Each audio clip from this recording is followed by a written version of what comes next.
Welcome to the Love and Light channel. My name's Andrea, and today I'm going to be talking to you about what a higher level society might look like. There's been a lot of talk out there about creating a better world for all of us. And I've had some ideas come to me and be channeled to me about what would make a really great world for all of us to live in. One of the things that has come to me is that we need to kind of simplify things quite a bit.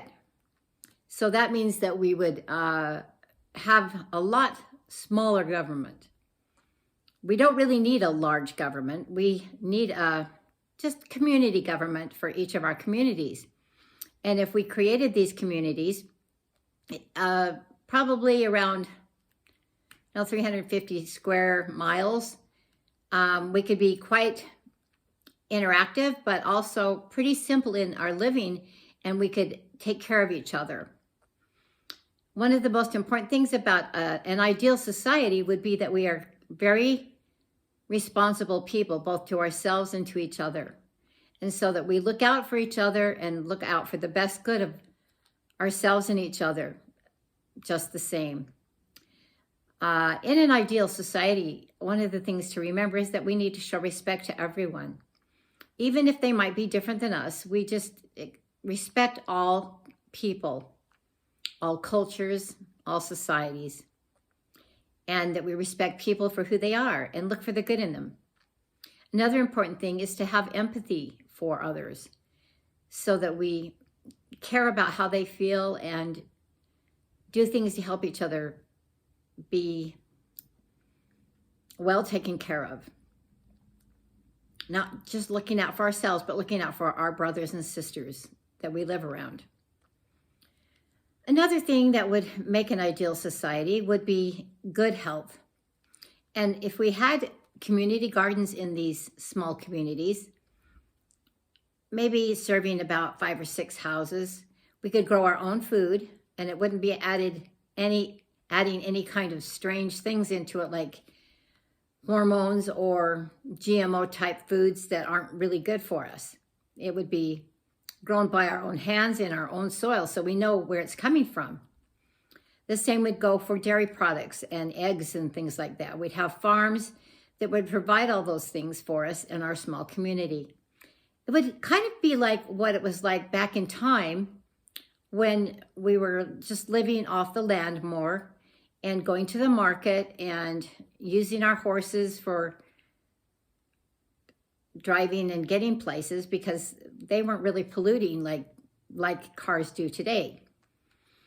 But we could still have cars. They would be more advanced cars that didn't pollute, but they would be environment-friendly cars. We wouldn't have to go too far either because we were pretty self-sufficient in our community. We'd have a store, and we'd have stores, we'd have places we could get fuel and repairs, and everything would be in our small community. So we wouldn't have to really take long trips, but we could take long trips if we wanted to. We're not limited to our small communities. In an ideal world, we would be able to travel freely to wherever we wanted to go because there would be plenty of